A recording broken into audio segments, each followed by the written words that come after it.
વરસાદને લઈને Mansukh Mandaviya press conference કરી રહ્યા છે, આવો સાંભળીએ.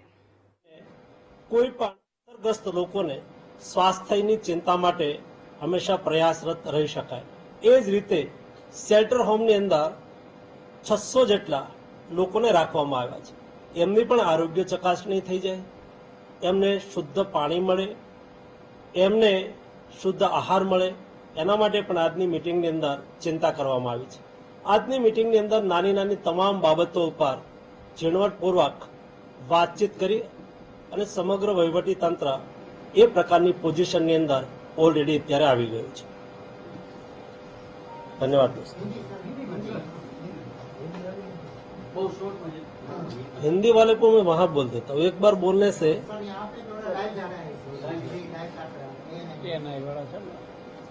मैं बोल दूं एएनआई वालों को वहां पर बता देता हूँ.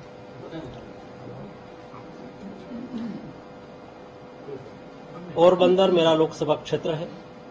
पिछले 3 दिन में भारी बारिश हुई है और ये बारिश को देखते हुए पोरबंदर डिस्ट्रिक्ट में कई नदियों में बाढ़ भी आई है और बाढ़ की वजह से पोरबंदर क्षेत्र में खेड़ क्षेत्र है जहां पानी भर जाता है, वैसे क्षेत्र में पानी भरा हुआ है. शहरी क्षेत्र में भी कई आवास में पानी घुस गए थे और भारी बारिश की वजह से कई लोगों को रेस्क्यू करने की आवश्यकता थी.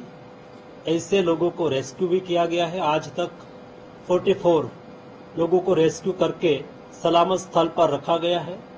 वैसे ही जो असरग्रस्त लोग हैं और उसके घर में पानी घुस आया हो या तो झोपड़ी में रहने वाले लोग हो, ऐसे लोगों को वहां से अपने घर से शेल्टर होम में रखा गया है. 600 से अधिक लोगों को शेल्टर होम में रख के वहां उसको सारी सुविधाएं दी जा रही है. सारा डिस्ट्रिक्ट प्रशासन और हमारे जनप्रतिनिधि डिजास्टर की स्थिति में जनता के साथ है और आवश्यक कदम उठा रहे हैं. स्वाभाविक है, जब हैवी रेन होती है तब बिजली भी बाधित होती है, पानी भी भर जाता है.